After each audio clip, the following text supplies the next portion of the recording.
નમો અરિહંતાણં નમો સિદ્ધાણં નમો આયધિયાણં નમો ઉવસાયાણં નમો લોએ સવસાહુણં એસો પંચ નમુકારો serve પાવપણાસણો મંગલાણૌ ચ સવેસિં પડમં હવૈ મંગલં ઓમકાર બિંદુ સંયુક્તં નિત્યં ધ્યાયન્તિ યોગિનઃ કામદં મોક્ષદં ચૈવ ઓમકારાય નમો નમઃ ઓમકારાય નમો નમઃ. અનંત ઉપકારી ચરમ તીર્થપતિ શ્રમણ ભગવાન મહાવીર પરમાત્માના શાસનમાં આપણે ધર્મની આરાધના કરી રહ્યા છીએ. ગયા પ્રવચનની અંદર જે મોક્ષ માર્ગની પ્રવચન શ્રેણી નંબર 1 આપણે ગણી હતી, તેમાં ધર્મ ક્રિયા એટલે કે ધર્મની આરાધના કેવી રીતે કરવી જોઈએ તે આખી વાત આપણે બહુ સવિસ્તાર સમજાવી હતી. જેમ કે મેં કીધું કે આપણે કોઈ પણ ધર્મ કરીએ તો તેમાં એકાગ્રતા હોવી જોઈએ. તેમાં એકાગ્રતા એવી રાખવી જોઈએ કે આપણા આત્મા ઉપર સંસ્કાર પડે. દર્શન એવા કરવા જોઈએ પ્રભુના કે આત્મામાં સંસ્કાર પડે. શ્રદ્ધા અથાગ હોવી જોઈએ. શ્રદ્ધા સુલસા જેવી લાવવાનો પ્રયત્ન કરવો જોઈએ. એ જ રીતે આપણે એમ કહી શકીએ કે પ્રસન્નતા છેક સુધી ટકી રહેવી જોઈએ. અને જે ધર્મની આરાધના કરીએ તેનું સંપૂર્ણ જ્ઞાન મેળવવાનો પ્રયત્ન કરવો જોઈએ. અને જો આ રીતે આપણે ધર્મક્રિયા કરીએ તો એ ધર્મક્રિયા આપણા માટે અમૃતમય બની જાય અને મોક્ષ માર્ગે આપણે આગળ અને આગળ જઈ શકીએ. આજે એ જ ખ્યાલ મગજમાં રાખીને મોક્ષ માર્ગની પ્રવચન શ્રેણી 2માં હું તપ વિશે વાત કરી રહ્યો છું. આપ સૌ જાણો છો કે આજના કાળની અંદર દાન અને તપનું મહત્વ ખૂબ વધતું જાય છે. ધર્મ 4 પ્રકારનો છે: દાન, શીલ, તપ અને ભાવ. એમાં આજના કાળની અંદર દાન અને તપનું મહત્વ ખૂબ વધતું જાય છે. એની સામે શીલ અને ભાવનું, શીલ એટલે કે સદાચાર, અને ભાવનું મહત્વ ઘટતું જાય છે. આપણે તપધર્મનો મહિમા વધારતા જઈએ અને એની અંદર જો ભાવ ના આવે તો એ તપ ઉત્કૃષ્ટ કોટીએ આપણને ફળ આપતું નથી. આજે એટલા જ માટે આપણે તપ વિશે સમજવાનો પ્રયત્ન કરીએ, જેથી કરીને તપ આપણે સુંદર રીતે આરાધન કરી શકીએ.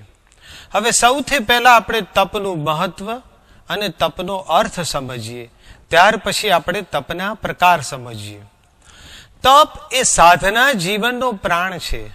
આપણે કોઈ પણ પ્રકારની સાધના કરતા હોઈએ અને એની અંદર જો આપણે તપને પ્રવેશ આપીએ તો એ સાધના સરસ રીતે થાય છે.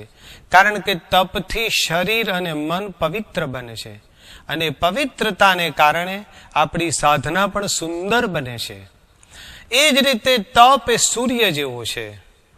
જેમ સૂર્ય પાણી અને કાદવને શોષી લે છે, તે જ રીતે તપ આપણા આત્મા ઉપર લાગેલા કર્મના મેલ શોષી લે છે. કર્મ મયલ જો ધોવે, એવો સુંદર મજાનો તપ જેની શાસ્ત્રમાં અનેક વ્યાખ્યાઓ આપી છે, પણ મારી દ્રષ્ટિએ એક જ શબ્દ ની અંદર જો એ વ્યાખ્યાને સુંદર રીતે સમજવી હોય તો ઈચ્છા નિરોધ એનું નામ તપ, એવી આપણે વ્યાખ્યા આપી શકીએ. બહુ જ સુંદર વ્યાખ્યા આપી છે. ઈચ્છા નિરોધ એટલે તપ. દાખલા તરીકે આપણે એમ કહી શકીએ કે આ વ્યાખ્યા એ ઇન્ક્લુઝિવ નથી. ઇન્ક્લુઝિવનો અર્થ એ થાય કે તપમાં આટલા આટલા તપોનો સમાવેશ થાય, જેની યાદી બનાવાવે. જેમ કે કોઈ 28 કરી, કોઈ અઠ્ઠમ કર્યો, કોઈ છઠ કર્યું, કોઈ આંબિલ કર્યું, કોઈ એકાસણું કર્યું. આ બધાનો સમાવેશ તપમાં થાય એવી યાદીથી વ્યાખ્યા આપો તો એને તપની ઇન્ક્લુઝિવ વ્યાખ્યા કહીએ. પણ આવી વ્યાખ્યા ગમે તેટલી બનાવો તો એ સીમિત અને મર્યાદિત રહે છે. માટે સાચી વ્યાખ્યા જે આપણે આપી એક્સક્લુઝિવ વ્યાખ્યા છે, એ શબ્દમાં જેનો સમાવેશ થાય બધા તપ. દાખલા તરીકે જ્યારે જ્યારે તમે એમ કહો કે મેં ઈચ્છાનો નિરોધ કર્યો એટલે તપ થઈ જાય છે, આ બહુ જ મહત્વની વસ્તુ છે. ઈચ્છા નિરોધ કરો એટલે તપ. એટલી સરસ મજાની આ એક્સક્લુઝિવ વ્યાખ્યા છે અને વ્યાખ્યાને આપણે ખૂબ સુંદર રીતે સમજવું જોઈએ. બીજી બાજુ ક્રોધની યોની ઈચ્છા છે અને અહીંયા તપની અંદર ઈચ્છા ઉપર કાબુ રાખ્યો છે, ઈચ્છાનો નિરોધ કર્યો છે. એટલે એનો અર્થ એવો પણ કરી શકીએ કે તપસ્વીઓ ક્યારેય ક્રોધ તો ન જ કરે ને. બરોબર છે? બધાના મગજમાં રાખવું જોઈએ કે તપસ્વીઓથી ક્રોધ તો ન જ થાય, કારણ કે ઈચ્છાની યોની ક્રોધ છે અને તપસ્વીઓએ ઈચ્છા ઉપર કાબુ મૂક્યો છે.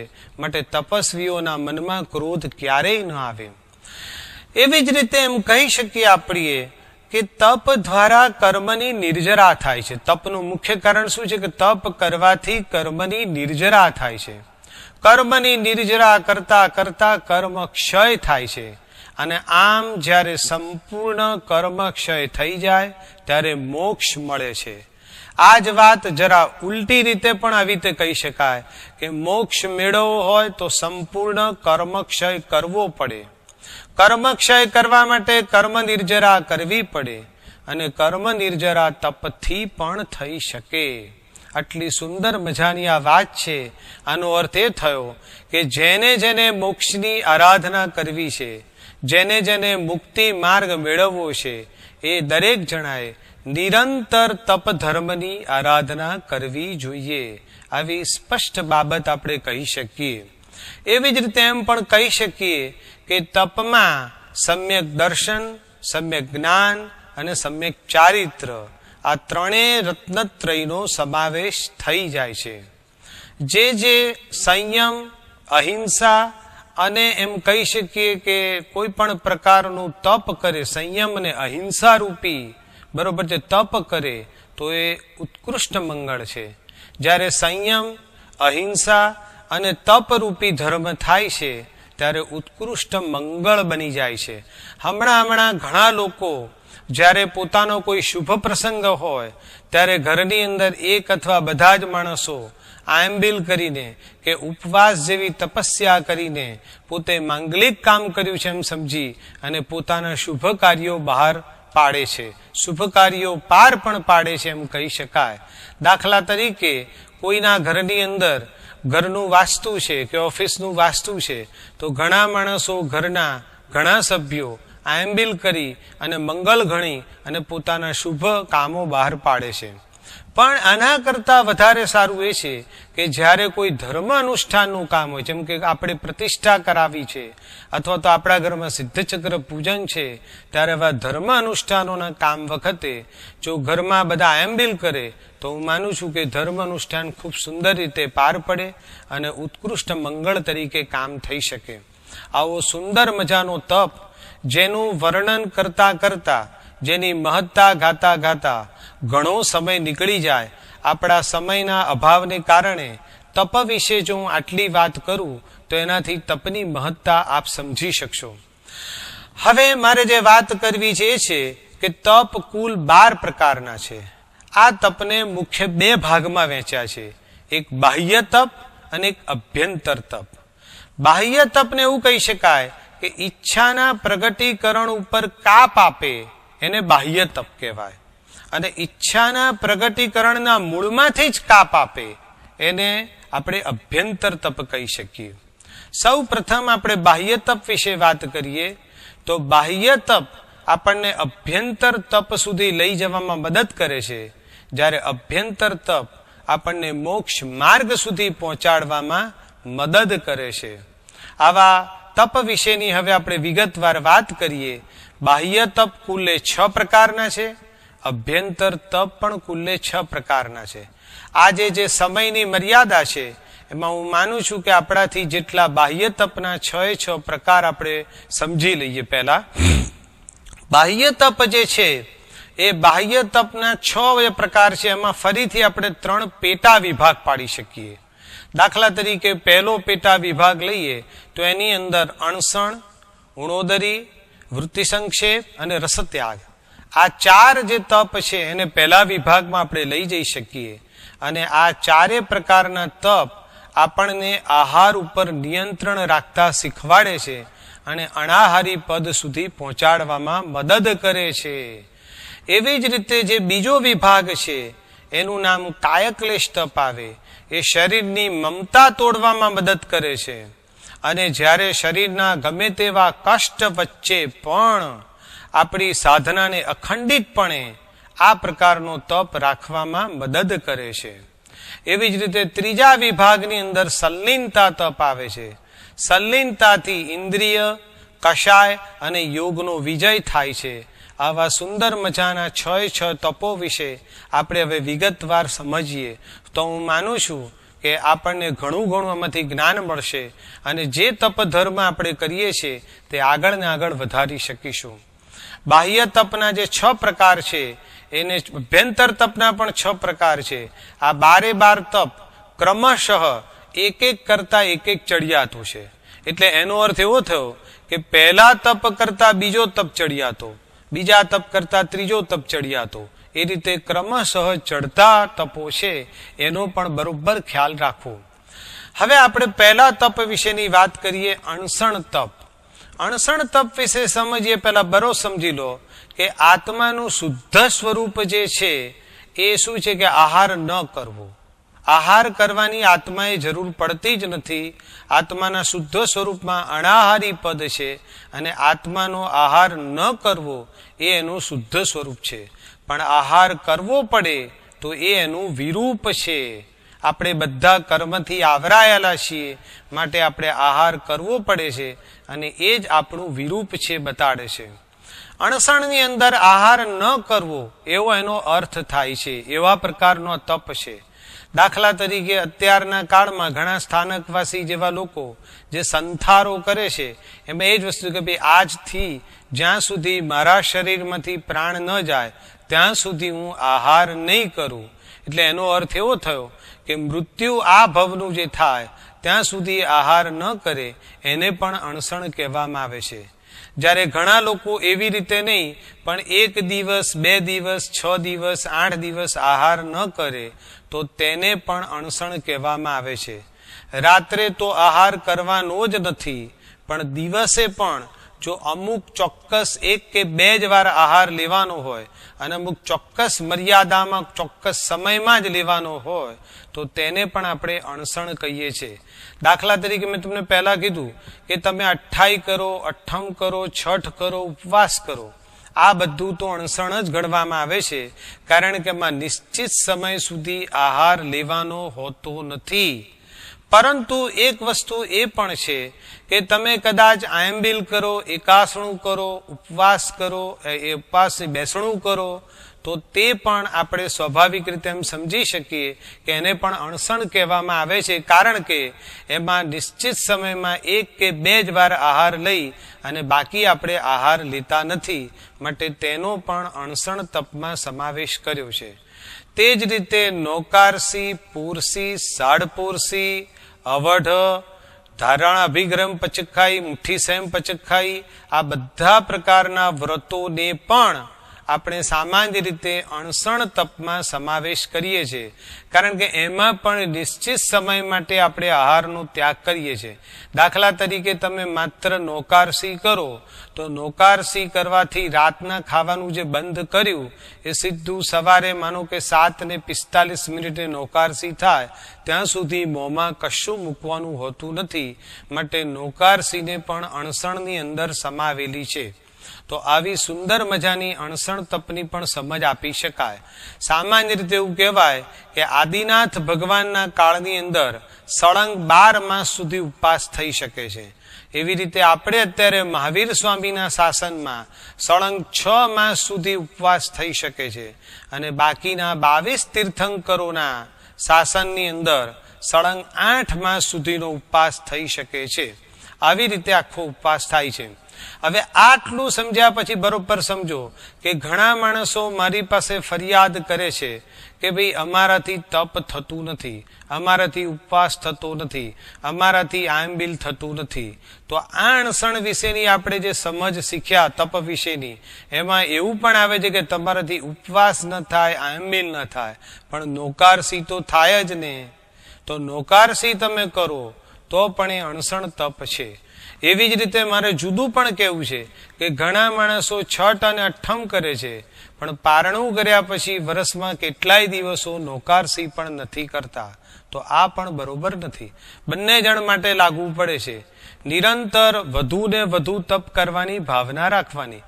દાખલા તરીકે એક માણસથી તપ નથી થતું તો આજે નોકારસી કરે, તિથિને દિવસે કદાચ અનુકૂળો તો બેસણું કરે, ધીરે ધીરે આગળ વધીને એકાસણું કરે, આગળ વધીને આયંબિલ કરે. આ રીતે એને તપ ધર્મમાં આગળ વધવું જોઈએ, જેને અણસણ નામનો પહેલા પ્રકારનો તપ કહે છે.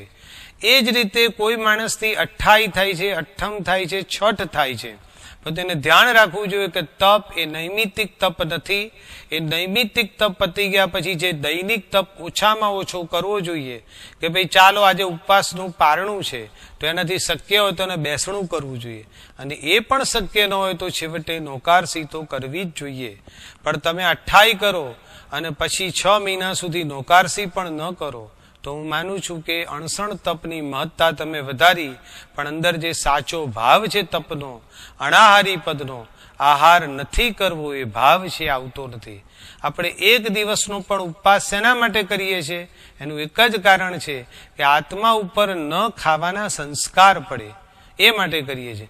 તમે એક દિવસ ઉપવાસ કરો અને બીજા દિવસથી પછી કશું જ ન કરો, પાછું આવતા પર્યુષણ આવે ત્યારે અઠ્ઠઈ કરો, તો એ તપ ઉપર જે તપના આત્મા ઉપર સંસ્કાર પડવા જોઈએ એ પડતા નથી.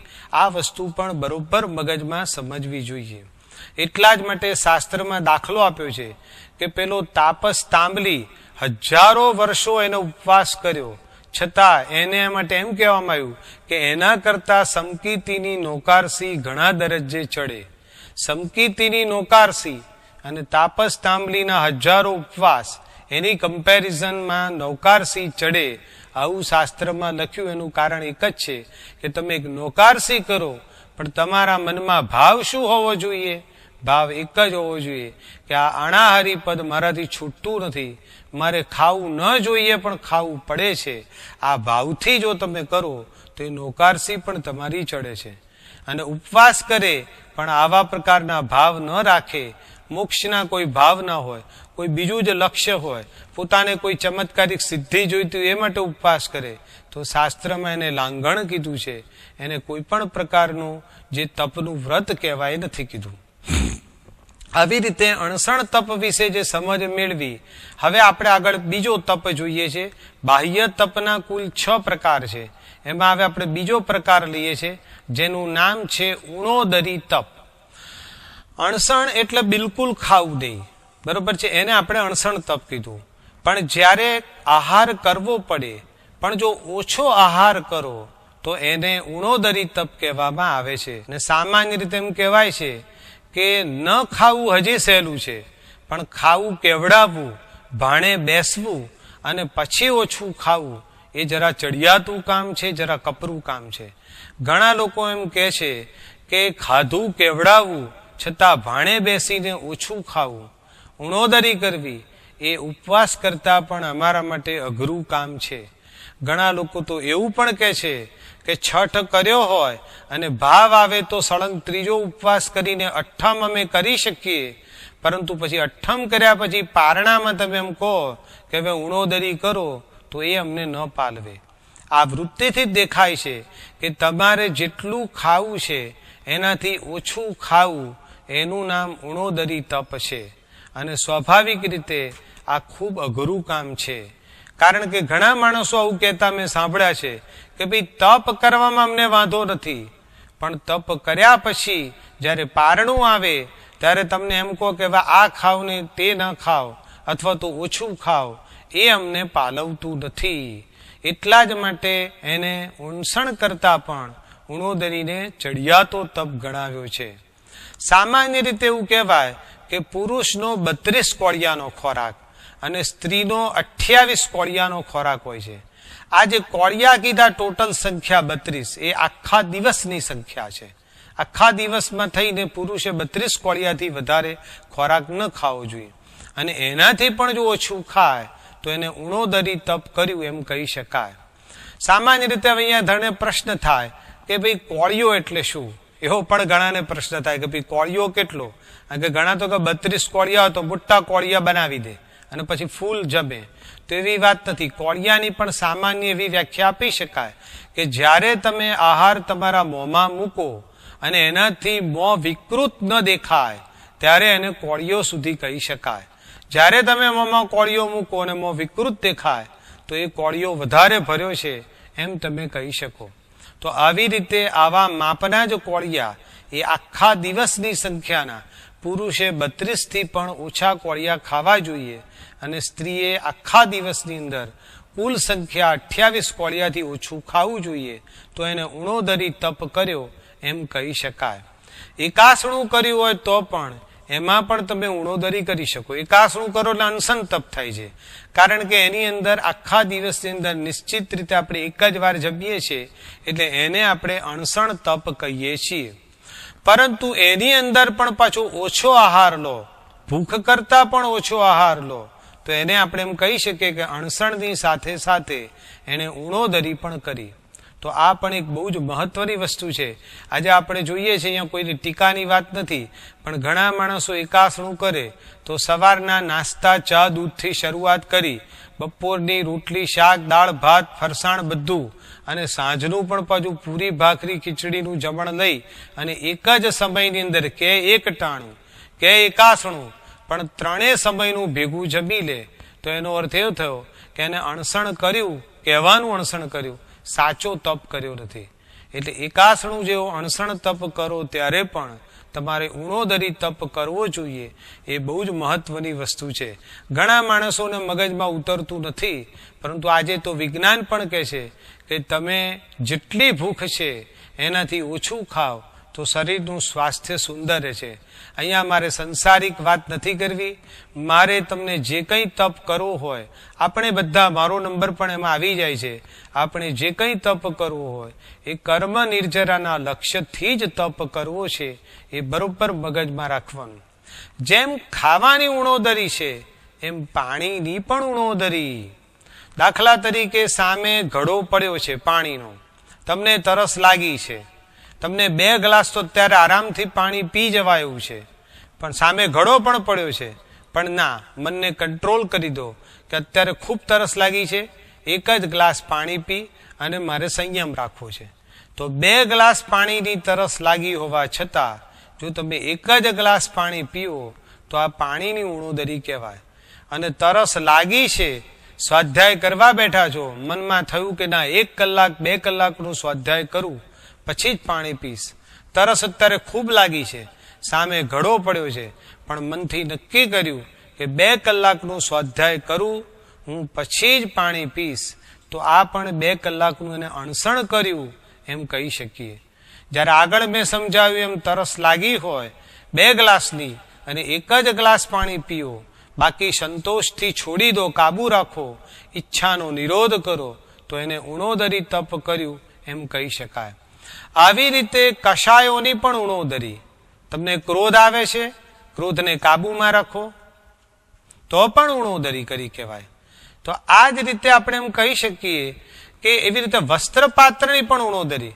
તમે બજારની અંદર માનો કે 2 જોડી કપડાં લેવા ગયા છો અને એક જ જોડી ખરીદી અને તમે પાછા અવતારો છો, મનથી નક્કી કરો છો કે ના, મારે હવે કોઈ પણ સંજોગોમાં એક જ જોડી લેવી છે, તો આ વસ્ત્રપાત્રની પણ ઉણોદરી કરી કહેવાય. આમ એમ કહી શકાય કે જેનામાં સંતોષનો ગુણ હોય તે જ ઉણોદરી તપ કરી શકે.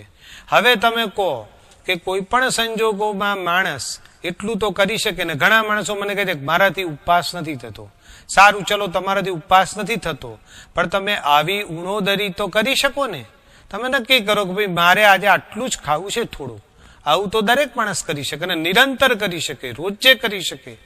એનાથી તમને સાંસારિક સ્વાસ્થ્યનો તો ફાયદો થવાનો જ છે, પણ વધારામાં કર્મ નિર્જરાનો ફાયદો પણ થશે. તો આવો ઉણોદરી તપ કરવું જોઈએ. હવે ત્રીજો પ્રકાર આવે છે વૃત્તિ સંક્ષેપ.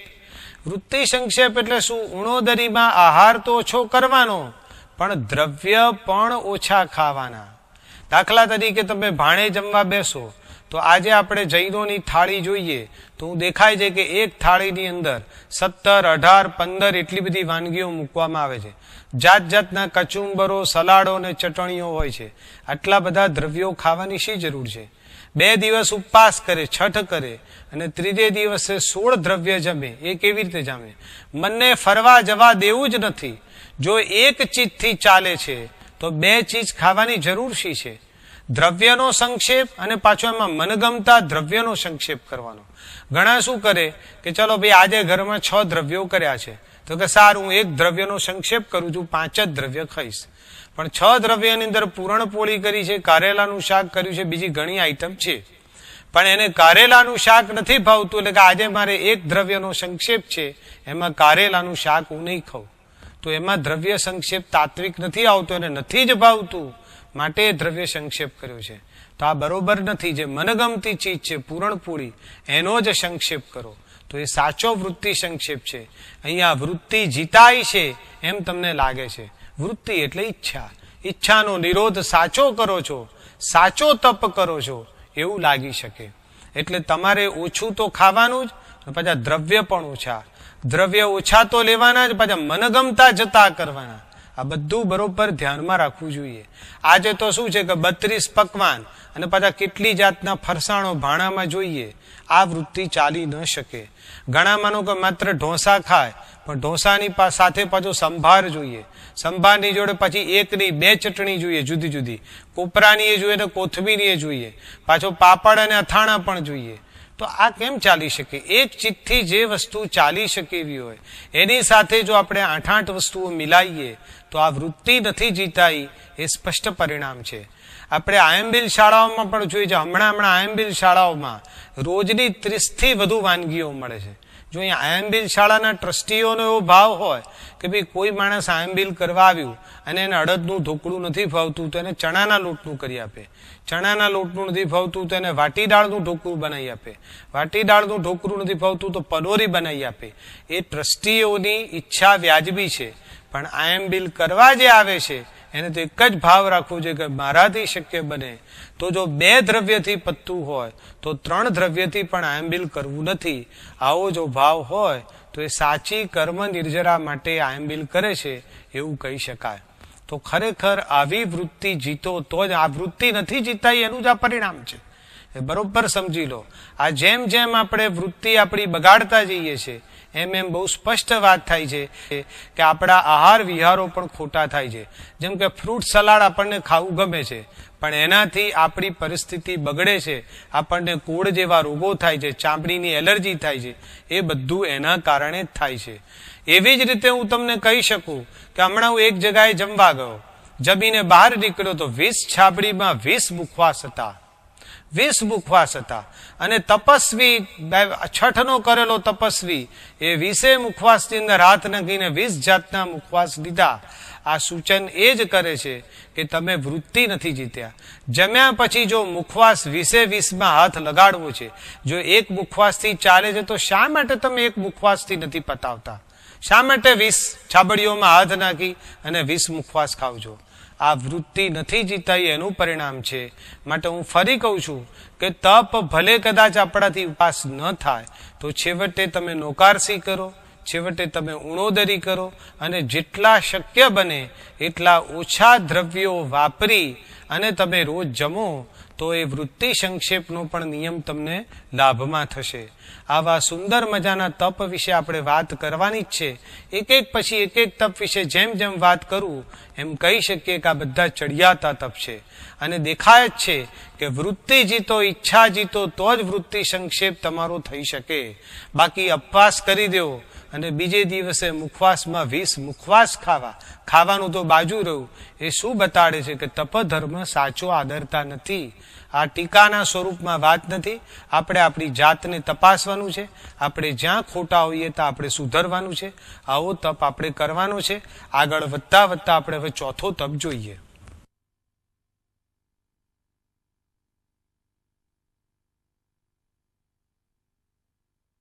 આપણે બાહ્ય તપની અંદર વૃત્તિ સંક્ષેપની વાત કરી. હવે ચોથો તપ છે રસત્યાગ. તમારા જીભની રસનાને પોષે તેવો ખોરાક લો એટલે એને રસવાળો ખોરાક કહેવાય.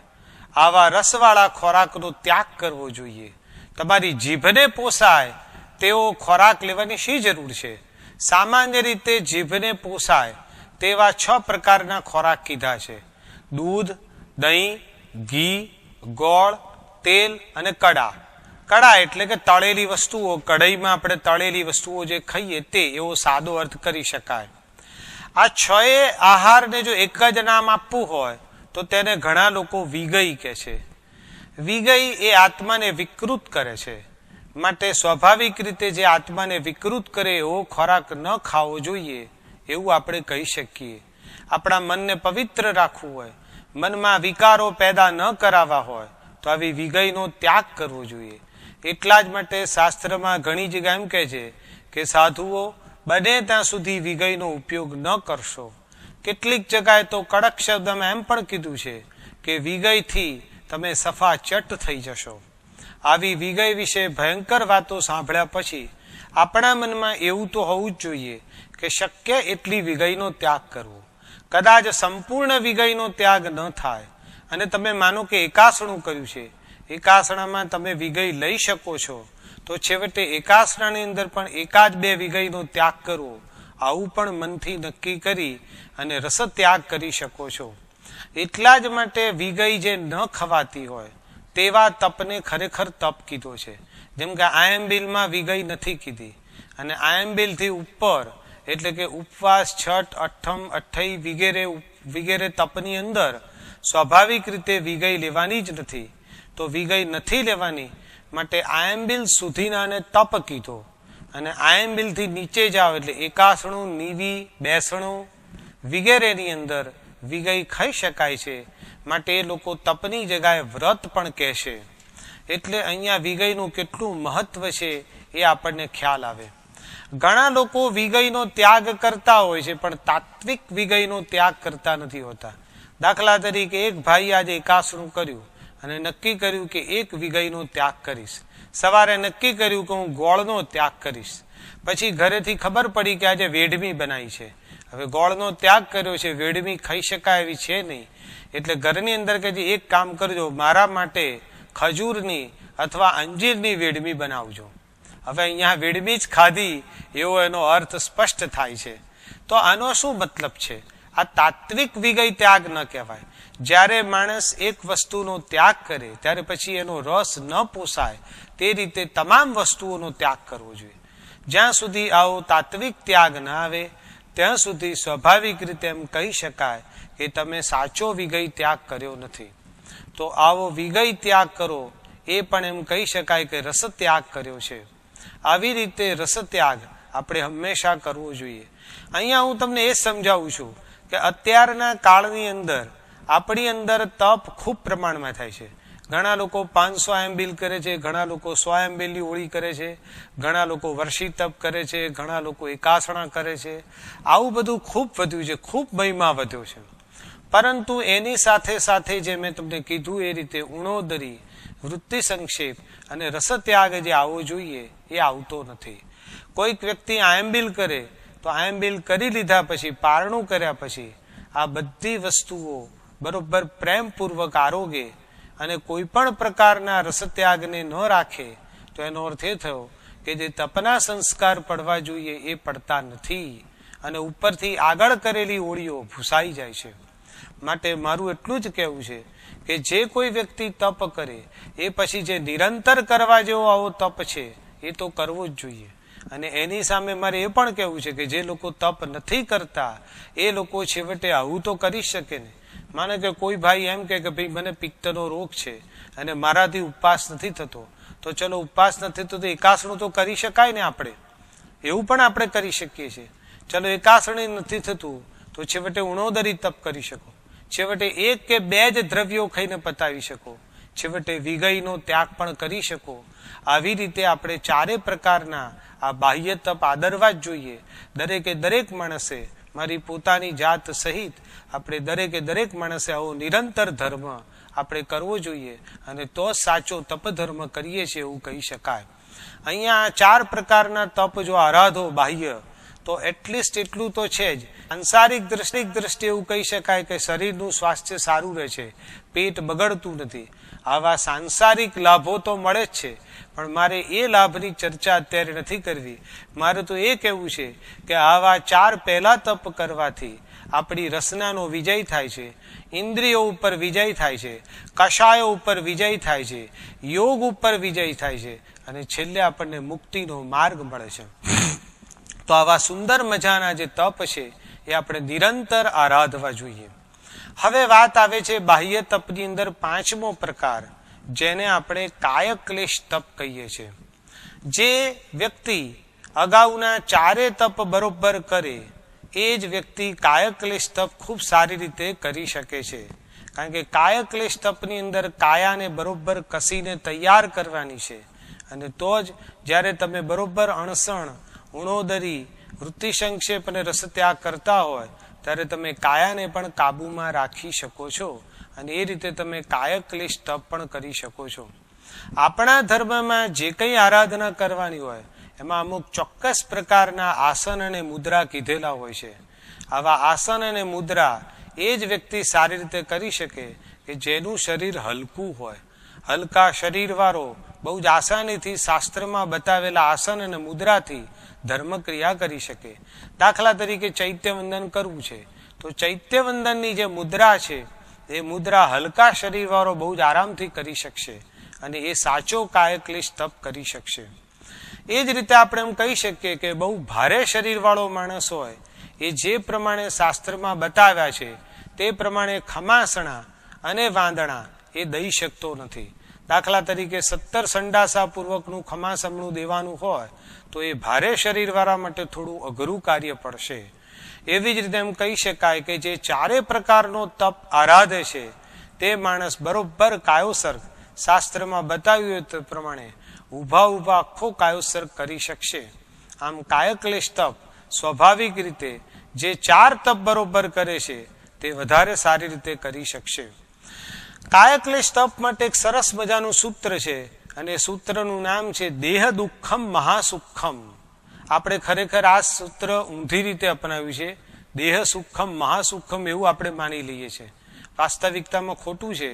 તમે ગમે તેટલું દેહને સુખ આપવાનો પ્રયત્ન કરો પણ શરીર એ તો ગધેડું છે, એને જેટલું સુખ આપશો એટલું વધુ ને વધુ સુખ માગશે. આપણે જોઈએ છે કે આપણને પહેલા પંખાથી સંતુષ્ટતા હતી, હવે એસીથી સંતુષ્ટતા થાય છે. આગળ વધીને એસી જશે એટલે હવે ચિલ્ડ એસી જોઈશે. આમ શરીર એવા પ્રકારનું છે કે તમે એને જેટલું સુખ આપવાનો પ્રયત્ન કરો એટલું વધુ ને વધુ સુખ આપશે અને છેવટે જ્યારે નહીં મળે ત્યારે મહાદુખી બની જશે. એટલા જ માટે કે જે ઈચ્છા નિગ્રહ કરો. ઈચ્છાઓની પૂર્તિ કદી થતી નથી. જેમ આગની અંદર જેટલા બી લાકડા નાખો પણ આગને સંતોષ નથી થતો, બધા લાકડા એ ખાઈ જાય છે. એ જ રીતે આપણી ઈચ્છાઓ પણ એવી અનંત છે કે જે કદી પૂરી થવાની નથી. અને માટે જ આપણા શાસ્ત્રમાં જે સૂત્ર આપ્યું છે કે દેહ દુઃખમ મહાસુખમ, તમે દેહને દુઃખ આપી અને બરોબર મનને તૈયાર કરો તો તમારું મન મહાસુખી થઈ જશે. એટલી સુંદર મજાની આ વાત છે. દાખલા પણ એને આપી શકે. દાખલા તરીકે રોગ થયો છે, મજેથી ભોગવો, કોઈ વાંધો નથી, એમાં શું વાંધો છે. દાખલા તરીકે શરદી થઈ છે, ઉધરસ આવે છે, માથું દુખે છે, મજેથી ભૂખો, કઈ નથી થવાનું, કઈ મરી નથી જવાના. આવા પ્રકારનું મનને તૈયાર કરો તો તમે રોગની અંદર પણ, ચાલુ રોગની અંદર પણ મજેથી તમે રહી શકશો. જેમ કે આજે પણ એવા ઘણા માણસો જોવા મળે છે કે કેન્સર થયું હોય પણ જો સાચો ધર્મ પામ્યો હોય તો મજેથી, શાતાથી, આનંદથી એ રહી શકે છે. એવી જ રીતે માની લો કે તમને માથું દુખે છે, નક્કી કરો મારે બામ નથી લગાડવી, મારે માથું દબાવવું નથી. એવી જ રીતે પગ દુખે છે, નક્કી કરો મારે પગ ચંપી કરવી નથી. બરોબર છે. એવી જ રીતે ખૂબ ઠંડી લાગે છે, નક્કી કરો મારા શરીરને કશું ઓઢાડવું નથી. ખૂબ તાપ લાગે છે, નક્કી કરો મારે પંખો ચાલુ કરવો નથી. આવા પ્રકારના ઘણા ઉદાહરણો આપી શકીએ કે જેમ કહી શકીએ કે આ બધા કાય ક્લેશના ઉદાહરણો છે. આવા પરિસહો સહન કરતા શીખો, એને કાય ક્લેશ તપ કહેવામાં આવે છે. પણ એટલું બરોબર યાદ રાખજો કે આ પરિસહો સ્વેચ્છાએ સહન કરવાના છે અને તો જ એને કાય ક્લેશ તપ કહેવાય. કાય ક્લેશ એ તપ છે, મજૂરી નથી. અને તપ ત્યારે જ બને છે કે જ્યારે તમે આવા પરિસહો સ્વેચ્છાએ સહન કરો તો જ એમ કહી શકાય. આ એટલી મહત્વની વસ્તુ છે. સાધુઓ જે લોચ કરે છે તેને પણ કાય ક્લેશ તપ કહેવામાં આવે છે. સાધુની તો એક અપેક્ષાએ વ્યાખ્યા જ આપવામાં આવી છે કે સહન કરે તે સાધુ, આવી વ્યાખ્યા જ આપી દીધી છે. સાધુઓ નીચેની કોઈ પણ વાત હોય, પરિસહની કોઈ પણ વાત હોય, એ ઉપર મન સુધી જવા જ દેતા નથી. આપણે સાધુ નથી તો છેવટે સાધક તો છીએ ને. આપણે પણ સ્વાધીન તો હોવા જ જોઈએ ને, કે શરીરની ગુલાબીમાંથી બહાર જ નથી નીકળવું, તો પછી આપણાથી તપ થઈ શકવાનું નથી. આ કાય ક્લેશ તપ એટલો મજાનો છે કે જો બરોબર તપ કરો તો ઘરમાં કોઈ કજિયા ના રહે, ઘર નંદનવન બની જાય. કારણ કે ઘરમાં તમે કોઈ વસ્તુ માંગવાના જ નથી. તમારે પાણીનું પવાલું જોઈએ છે પણ તમને ખબર છે કે મારું શરીર કેળવાયેલું છે, ઊભા થઈને જાતે જ પાણીનું પવાલું લઈ લો, ઘરમાં કોઈ કજિયો થવાનો પ્રશ્ન જ નથી રહેતો. માથું દુખે છે, કોઈને દબાવવા દેવાની ઈચ્છા જ નથી, તો ઘરમાં કોઈ કજિયો થવાનો પ્રશ્ન જ નથી. આવા સુંદર મજાના તપો જૈન શાસનમાં આપેલા છે અને બહુ જ આસાનીથી, બહુ જ સહેલાઈથી આપણે તપ કરી શકીએ છીએ. તો આપણે શા માટે ન કરી શકીએ? દાખલા તરીકે અત્યારે તમને તાપ લાગે છે, તમે પંખો ચાલુ કર્યો. ખરેખર તો પંખો ચાલુ કરવો જ નહીં, પણ તમે ચાલુ કર્યો. હવે બન્યું એવું કે અડધો કલાક પંખો ચાલ્યો અને પછી વીજળી ડૂલ થઈ ગઈ. વીજળી ડૂલ થઈ ગઈ એટલે જે દેહ દુઃખમ ન સહન કરનારો માણસ છે એ આર્દ્ર ધ્યાન અને રૌદ્ર ધ્યાન ચાલુ કરી દેશે. આ સરકાર કેવી છે, વીજળીના ધાંધિયા કરે છે, એમ ઘણા બધા વાક્યો બોલી અને પોતે જાણે કેટલો બધો દુઃખી થઈ ગયો દેખાવ શરૂ કરી દેશે. એની જગ્યાએ જો તમારી વિચારધારા બદલો કે મારા પ્રભુએ તો મને કીધું જ છે કે પંખો ચલાવાય જ નહીં, પંખો ચલાવીએ તો તેવું કાંઈ જીવો મરી જાય, મારે પંખો ચલાવવો જ ન જોઈએ. મારા સાધુ આખી જિંદગી આવો પંખો નથી ચલાવતા, તો હું તો રોજ ચલાવું છું.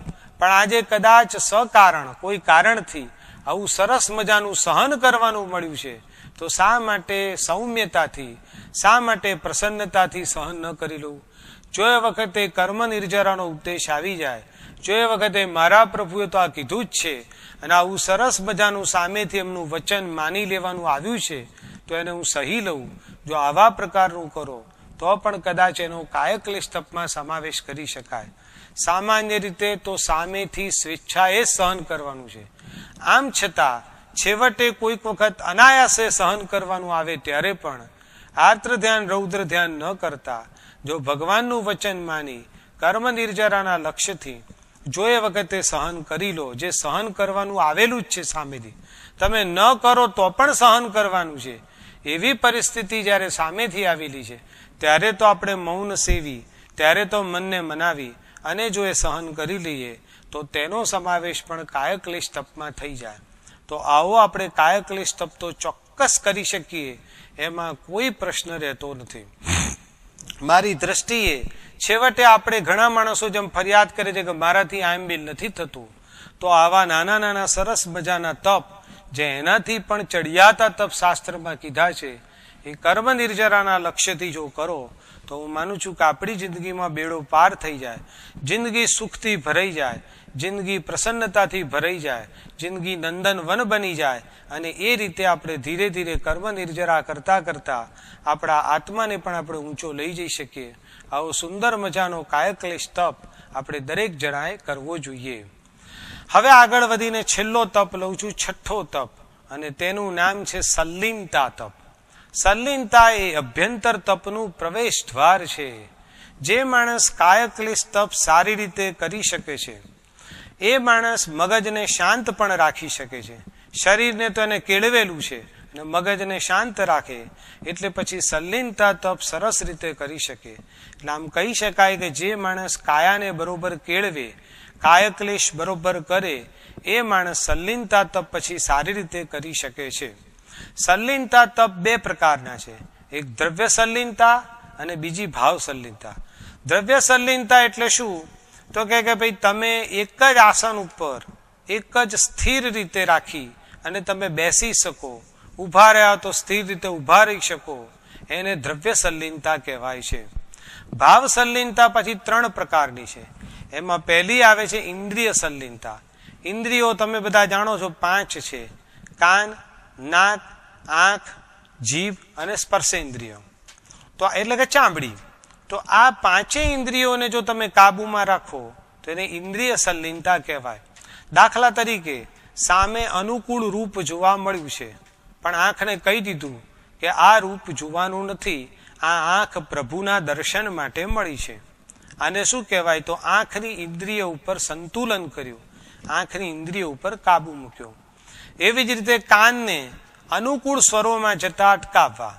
અત્યારે કાનને ગમે તેવા બાર સુંદર મજાના વાજિંત્રો વાગી રહ્યા હોય, પણ કાનને કહી દીધું કે અત્યારે હું પ્રભુનું ધ્યાન કરું છું, તારે અનુકૂળ સ્વરોમાં જવાનું નથી. આ કાન ઉપર તમે કાબુ મેળવે એમ કહી શકાય.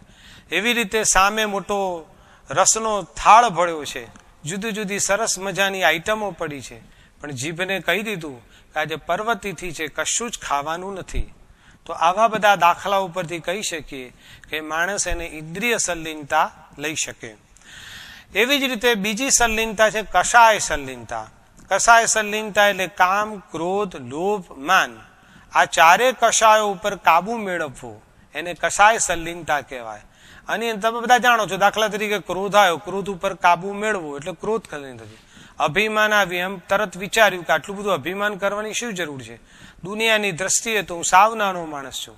આ કાબુ મેળવ્યો એટલે એને કષાય સલ્લીનતા કહી શકાય.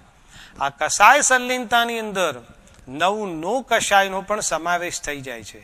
9 નો કષાય ઉપર કાબુ મેળવવો એને પણ આપણે કષાયની સલ્લીનતા કહીએ છીએ. દાખલા તરીકે નો કષાય કયા? તો કે ભાઈ હાસ્ય, રતિ, અરતિ, ભય, શોક, જુગુપ્સા, પુરુષ વેદ, સ્ત્રી વેદ, તપુસંગ વેદ. આ 9 નો કષાય છે. હાસ્યનો અર્થ આપ બધા સમજો છો. જૈન ધર્મમાં હાસ્ય પણ ગમે તે રીતે નથી કરવાનું. રતિ અરતિ એટલે ગમો અણગમો. ભય પણ જૈન શાસનમાં નથી પામવાનું. તમે પ્રતિક્રમણ કરવા બેઠા છો, બાજુમાંથી ગિલોડી પસાર થઈ રહી છે, કોઈ પણ જાતનો ભય રાખવાનો નથી. પ્રતિક્રમણમાં ધ્યાન રાખીને પ્રતિક્રમણ જ કરવાનું છે. તમારો ઘરનો કોઈ માણસ મરી ગયો, કોઈ શોક કરવાનો નથી, શોક ઉપર કાબુ જોઈએ. મનને મનાવી લેવાનું કે માણસ એનું જીવન પૂરું કરીને જાય છે, જે માણસ આવ્યો છે જવાનો જ છે. આવું કોઈ પણ પ્રકારનો શોક પણ કરવાનો નથી.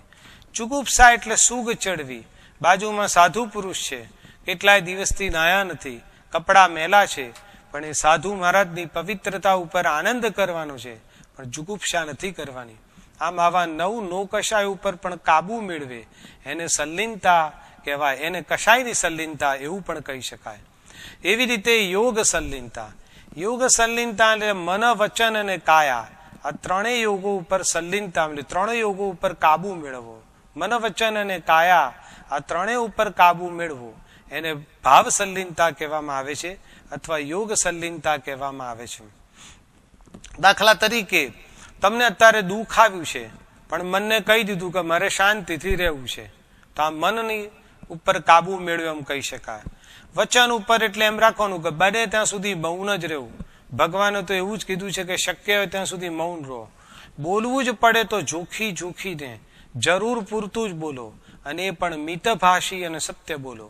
અને આપણે વચનની સલ્લીનતા કહીએ. અને કષાયની સલ્લીનતા એટલે મેં આગળ કીધું એ પ્રમાણે તમામ પ્રકારના આર્ત ધ્યાન, રૌદ્ર ધ્યાનનો ત્યાગ કરીને જીવો, તો એને એમ કહી શકાય કે આપણે યોગ સલ્લીનતા મેળવી. આપણે વચનની સલ્લીનતા કહીએ. અને કશાયની સંલીનતા એટલે મેં આગળ કીધું એ પ્રમાણે તમામ પ્રકારના આર્ત ધ્યાન રૌદ્ર ધ્યાનનો ત્યાગ કરીને જીવો તો એને એમ કહી શકાય કે આપણે યોગ સંલીનતા મેળવી. આમ સંલીનતાની અંદર એક વસ્તુ એ પણ છે કે સંલીનતાને ઘણા લોકો સંધિ છૂટી પાડીને સમ્યક લીનતા આવું પણ નામ આવે છે. સમ્યક વત્તા લીનતા આવું પણ ઘણા લોકો કહે છે. સંલીનતા એટલે સંકોચાઈ જવું, અને એ પણ ઘણા લોકો એમાં કાચબાનો દાખલો આપે છે કે કાચબાની જેમ સંકોચાઈને રહેવું એનું નામ પણ સંલીનતા. આમ એવું કહી શકીએ કે આપણા આંખ, કાન, નાક, જીભ અને સ્પર્શેન્દ્રિય એ પાંચેય ઇન્દ્રિયો ઉપર કાબુ રાખવો. ત્યાર પછી એમ પણ કહી શકીએ કે આર્ત્ર ધ્યાન રૌદ્ર ધ્યાન ઉપર કાબુ રાખવો અને એ રીતે બરોબર સંલીનતા તપ કેળવવો જોઈએ. આ ઉપરાંત એવું પણ કહી શકીએ કે દાખલા તરીકે અત્યારે મન થયું છે, મનને એમ થયું કે ચાલો જરા ફરી આવીએ 5 મિનિટ, પછી તરત થયું કોઈ કારણ વગર શા માટે ફરવા જવું, તરત જ મનને કાબુમાં લઈ લીધું કે મારે હવે ફરવા જવું નથી, એટલે વિચાર ઉઠ્યો અને તરત જ કાબુમાં લીધું.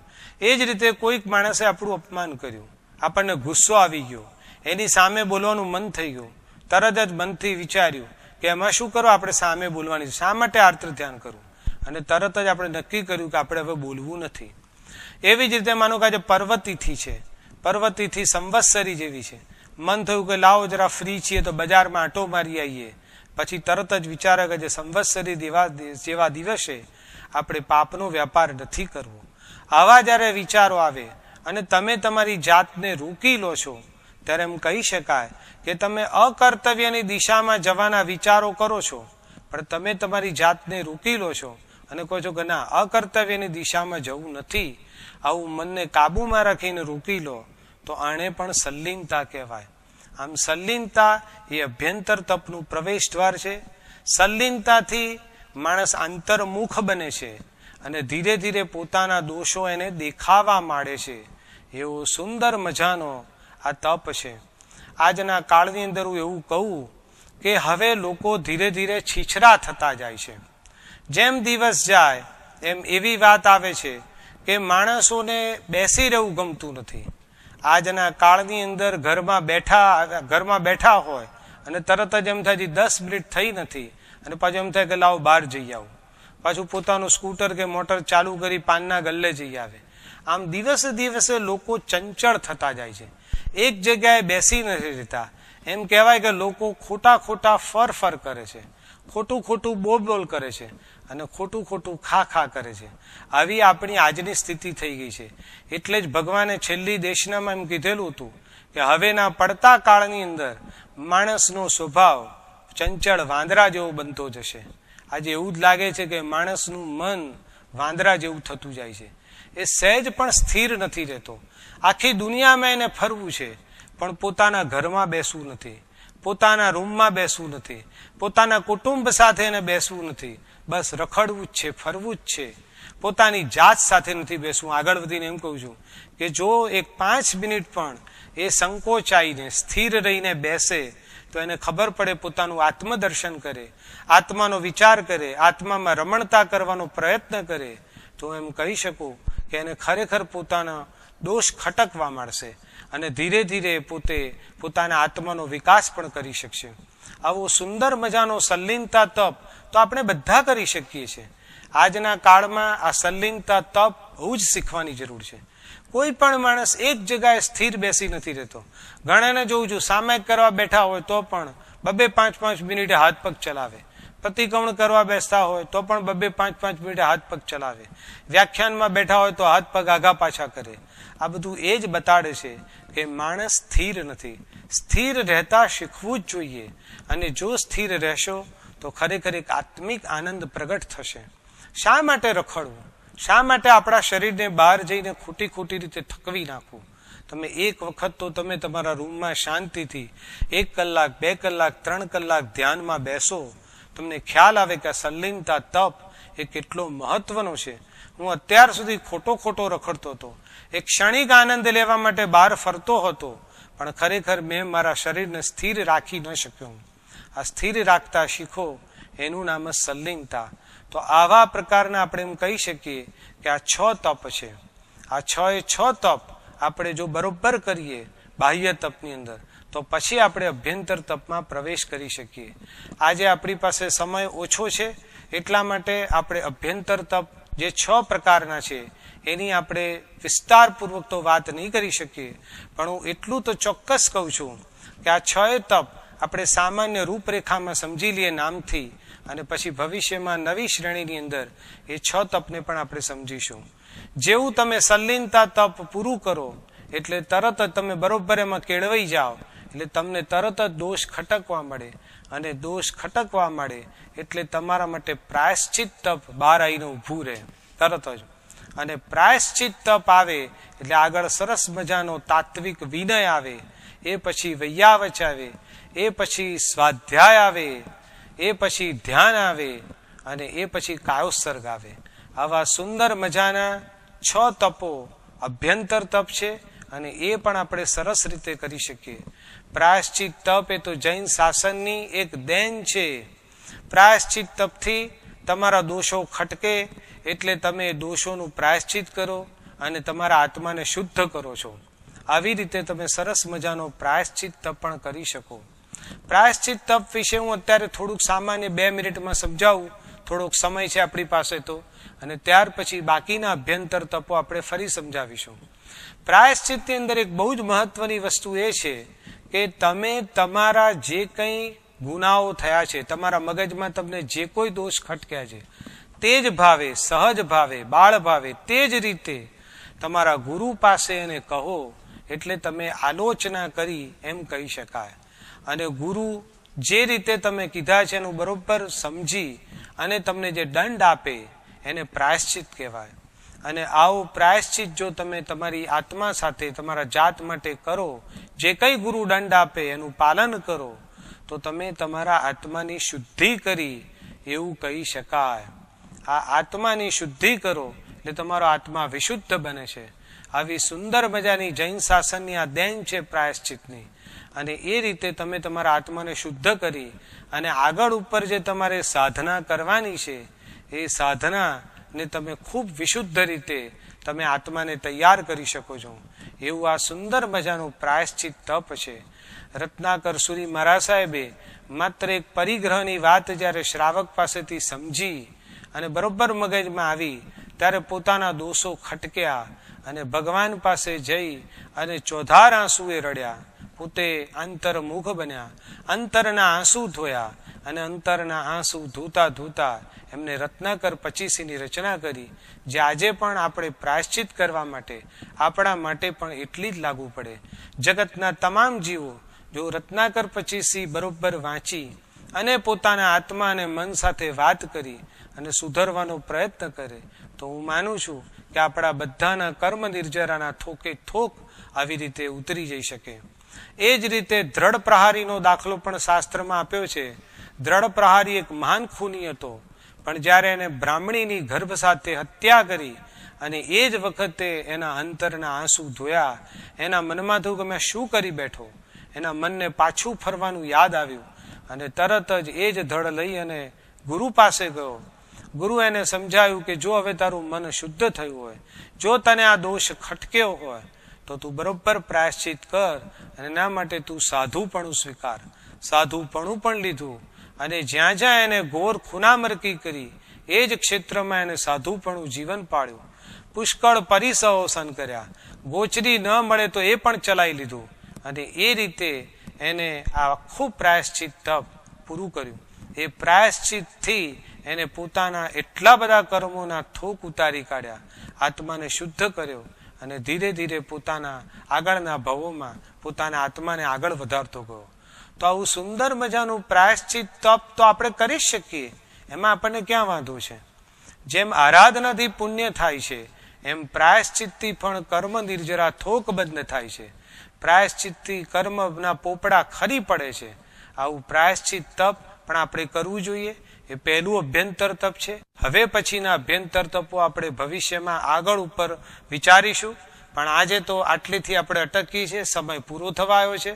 તો હું અત્યારે એટલું જ કહીશ કે આટલું જે કંઈ બોલ્યો એમાં શાસ્ત્રની ભગવાનની આજ્ઞા વિરુદ્ધ જે કંઈ બોલાયું હોય તે માટે હું ત્રિવિધે મિચ્છામિ દુક્કડમ માગું છું.